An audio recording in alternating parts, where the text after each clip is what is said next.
Kita lanjutkan. Pak Ustadz, saya mau tanya, apa hukumnya seorang istri yang ditinggal pergi suaminya selama 4 tahun? Berarti suaminya Bang Toib. Selama itu tak ada nafkah lahir batin dan suaminya. Apakah sudah jatuh talak kepada istrinya Pak Ustadz? Ditinggalkan suaminya 1000 tahun, tidak jatuh talak. Mana bisa 1000 tahun? Umur cuma 64. Itu pun kalau tak kena corona. Talak baru jatuh kalau diucapkan laki-laki atau diserahkannya ke hakim. Hakim yang menjatuhkan. Makanya ada namanya sirat ta'liq. Di Medan kalau habis akad ada sirat ta'liq. Ada? Banyak pula yang tak ingat. Banyak laki-laki tak ingat. Karena habis akad tu dia tak disuruh Pak Kua baca sirat ta'liq, pikirannya tak kemana-mana. Asik selfie-selfie aja. Masih ingat lagi bunyi sirat ta'liq. Kalau saya tinggalkan selama 6 bulan berturut-turut, tidak memberikan nafkah zahir dan batin, mengadu dia ke pengadilan agama, maka hakim menjatuhkan talak 1. Oleh sebab itu kalau dia tak mengadu, sampai mati tak jatuh. Perempuan mesti mengadu dia ke pengadilan agama. Begitu prosesnya. Ini pertanyaannya, ditinggalnya 4 tahun, selama itu tak ada nafkah zahir batin, apakah jatuh talak? Tak jatuh kalau tidak tak mengadu. Maka perempuan mesti punya keberanian untuk mengadukan si Fir'aun yang tak balik-balik 4 tahun.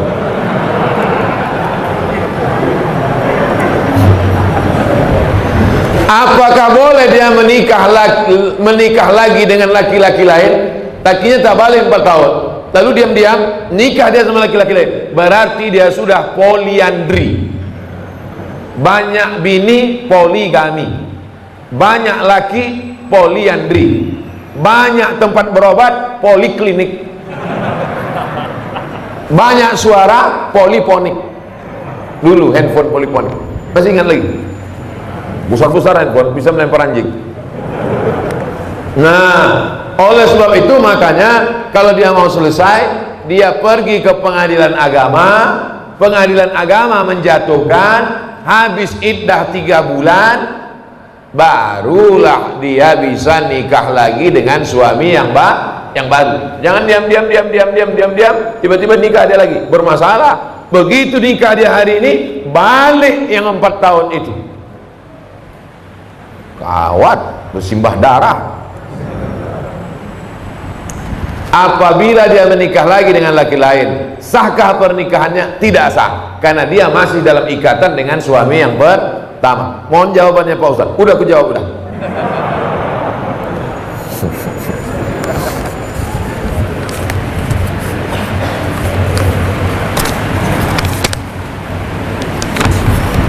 Nama Salmiati, alamat Besilam.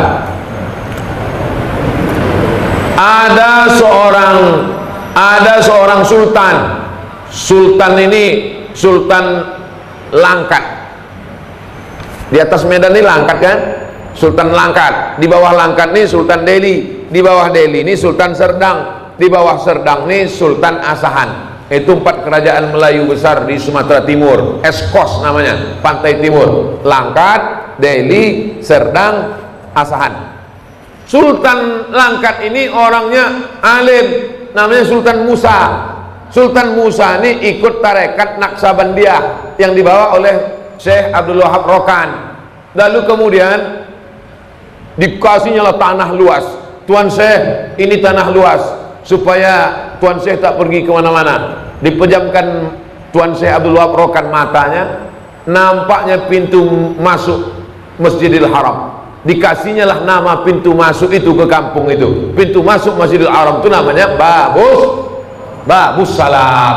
Maka aku kasih nama lah kampung ini Babus Salam. Ada datang orang Melayu payah dia nyebut Babus Salam. Kau nak kemana? Besilam. Babus Salam. Ulama-ulama dulu itu pejamnya mata nampak Babus Salam. Kita sekarang pejam mata nampak gaji 13. Yang PNS, saya tak PNS lagi. Hah? Apakah orang yang meninggal karena COVID bisa disolatkan dengan solat qalb? Solat qalb itu solat apa? Salat ghaib. Oh, saya baca pula gitu Q. Salat ghaib. Jadi kalau ada orang meninggal kena Covid, setelah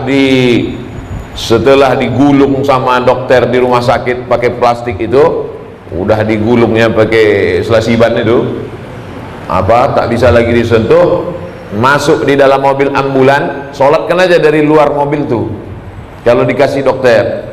Kalau tidak dikasihnya, langsung dikuburkannya, dikebumikannya, maka anak menantu, cucu, cicit, kawan, jiran, tetangga sholat dari atas. Ini kubur, sana kiblat, ini kubur, ini kepala jenazah, ini kakinya. Kalau dia laki-laki, berdiri pas di arah kepala. Kalau jenazah itu perempuan, berdiri pas di arah pinggang. Sholatlah di atas.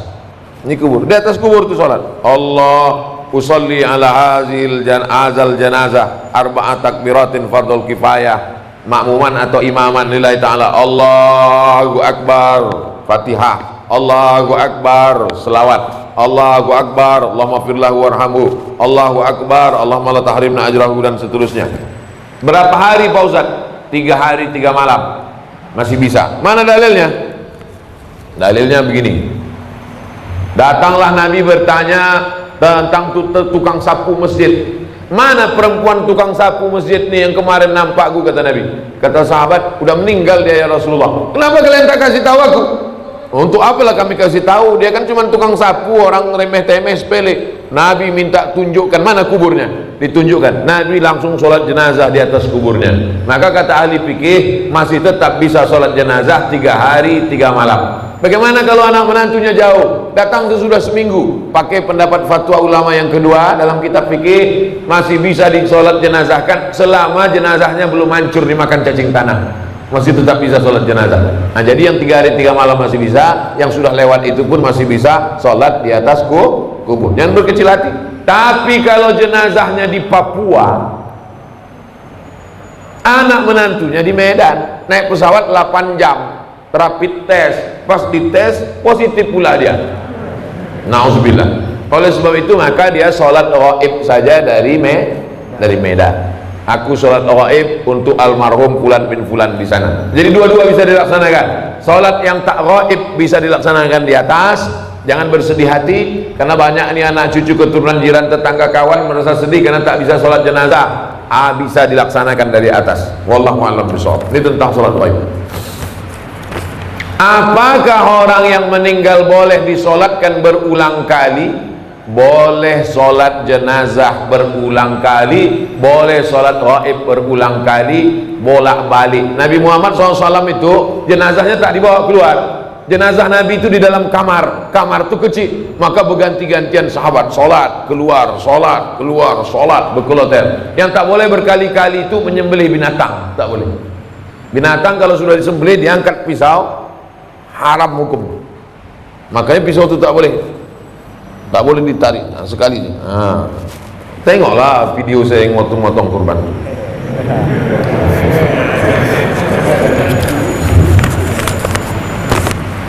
Ustaz, bagaimana kriteria takaran ikhlas dalam menjalankan tugas sebagai ibu dan istri dalam agama Islam? Ibu sebagai ibu, besarkan saja anak-anak ibu itu supaya ibu dapat amal jariah. Mak saya mengandung saya, menyusukan saya, melahirkan saya, meninggal dia. Sekarang saya ceramah hari ini nanti 3 kali, pagi, siang, sore. Macam makan obat ceramah ini. Mengalir pahalanya, lapang kuburnya. Walaupun dia tak pernah mengajar saya sampai S1, S2, S3, tapi dia menyuruh, sekolah kau nak. Dulu kalau pagi duduk depan rumah, lewat anak santri pesantren, apa kata dia? Kau mesti masuk pesantren. Begitu saya ada adiknya yang doktorandus tamat dari IAIN, kau nanti mesti doktorandus. Begitu dia tahu ada orang sekolah di Makkah, kau nanti mesti sekolah ke Arab. Jadi ibu kasih motivasi, serahkan pada Allah Ta'ala, mengalir pahalanya. Itu sebagai ibu. Ibu besarkan saja anak-anak itu lillahi ta'ala, maka dia pun akan menjadi anak soleh soleha, mengalir pahalanya. Ummuka, siapa lagi ya Allah? Ya Rasulullah, ummuka. Siapa lagi ya Rasulullah? Ummuka. Itu hebatnya ibu-ibu. Maka ibu, saya yakin dan percaya, ibu-ibu mengandung itu adalah ikhlas. Belum ada lagi saya baca berita ibu-ibu menuntut ke suaminya minta bayaran per hari mengandung sekian, belum ada. Itu menunjukkan dia ikhlas karena Allah SWT melahirkan meregang nyawa, menyusukan 2 tahun lamanya, mendidik anak. Man ala thalatha banatin, siapa yang membesarkan anak 3 orang anak perempuan, fa'addabahunna, dididiknya dengan baik, wa zawwajahunna, dinikahkannya dengan orang baik-baik, wa ahsana ilaihinna, dia buat baik sampai mati, falahul jannah, surgalah baginya. Insyaallah ibu-ibu yang hadir nih semuanya ibu-ibu yang ikhlas membesarkan anak-anak, insyaallah. Amin ya rabbal alamin. Standar ikhlas itu apa Pak Ustaz? Ikhlas itu tak ada yang tahu kecuali hanya ibu dengan Allah saja. Bapak pun tak tahu, malaikat pun tak tahu, apalagi saya tak tahu. Yang tahu itu hanya ibu dan Allah Subhanahu wa taala.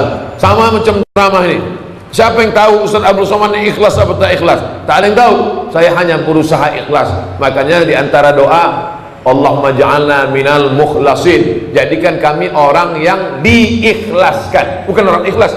Kalau orang ikhlas itu mukhlisin. Kita ini selalu ingin jadi mukhlasin. Mukhlis orang ikhlas, mukhlas orang yang diikhlaskan, dijadikan ikhlas. Kita tak mau mengaku-ngaku aku orang ikhlas. Aku adalah orang yang dijadikan ikhlas. Mudah-mudahan kita ini termasuk orang yang dijadikan ikhlas. Amin. Sehubungan dengan COVID-19 yang mewajibkan kita memakai masker saat aktivitas di luar rumah. Apa hukumnya jika kita sholat pakai masker?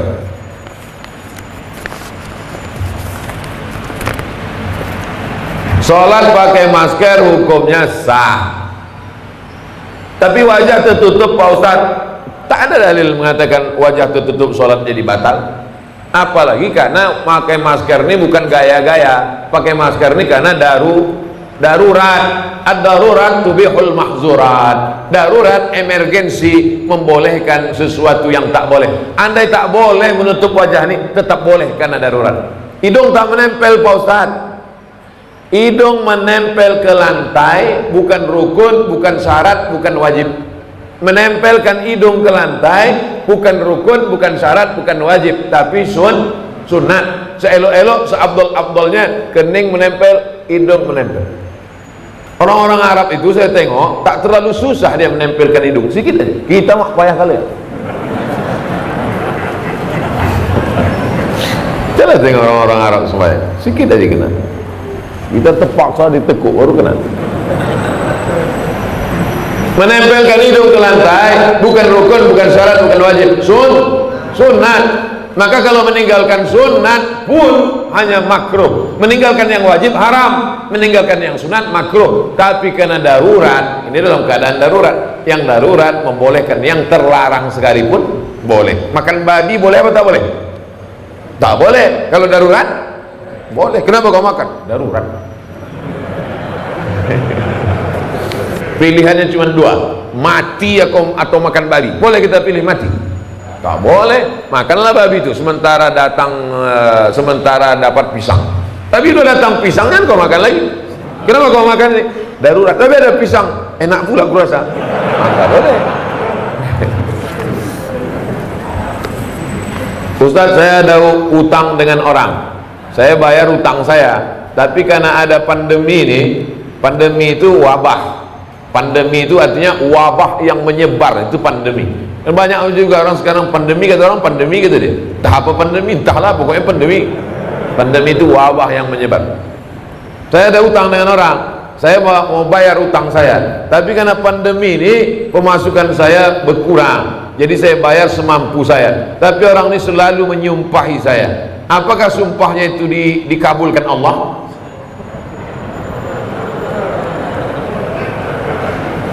Utangnya ada 3 Pak Ibu, utangnya ada 3. Yang pertama, ya ayyuhal Al-Baqarah 282. Ya ayyuhalladzina amanu, wahai orang beriman, idza tadayantum bidainin, kalau kau menjalin transaksi utang piutang, ila ajalin musamma, sampai batas tertentu, faktubuh, tulis. Ini jenis utang yang pertama, on time, tepat waktu. Kapan kau bayar? 1 Januari. Tahun berapa? 1 Januari. Tahun berapa? 2020 apa 2021? Tulis. Wastashidu syahidaini min rijalikum. Ada 2 orang laki-laki jadi saksi. Illam yakuna rajulaini, kalau tak ada 2 orang laki-laki, farajulun, 1 orang laki-laki, wa imra'atani, 2 orang perempuan. Begitu tegasnya. Ayat paling panjang dalam Al-Qur'an, Al-Baqarah 282 tentang hutang. Ini jenis yang pertama, on time. Yang kedua, fa in kana zu usratin fa naziratun ila maisarah. Inilah yang masuk kategori tadi.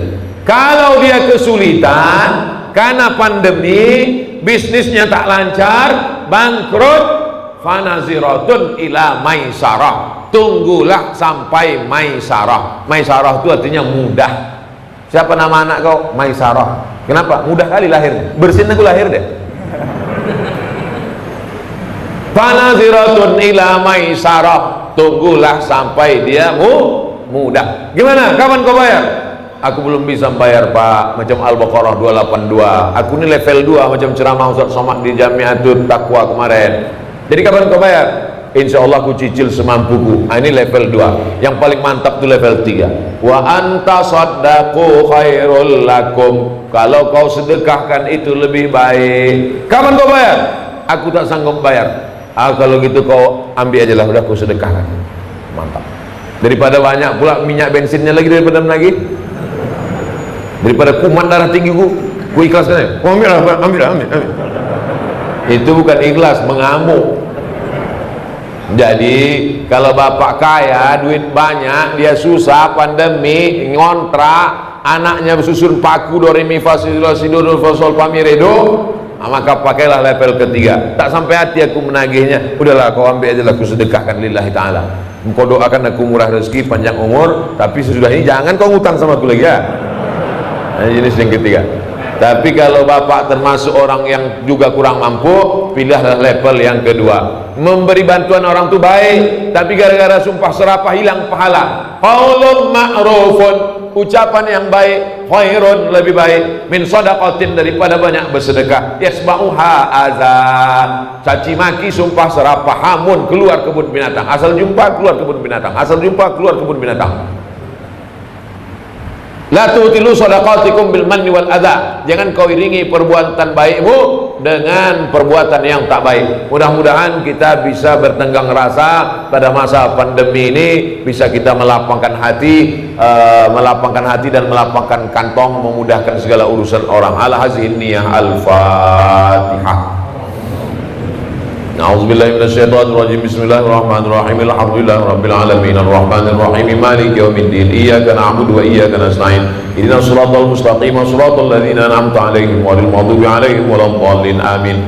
Allahumma inna nas'aluka salamatan fid din wa afiatan fil jasad wa ziyadatan fil ilmi wa barakatan fil rizq wa taubatan qabla al maut wa rahmatan indal maut wa maghfiratan ba'dal maut. Allahumma hawwin alaina fi sakaratil maut wan najata minan nari wal 'afwa 'indal hisab. La tada' lana fi maqamina hadza dzamban illa ghafartah. Keluar kami dari majelis ini, dosa-dosa kami diangkat, diampuni ya Allah. Wala dainan illa qadaita. Saudara kami yang masih dililit utang, bantulah dia lepas dari hutang piutangnya ya Allah.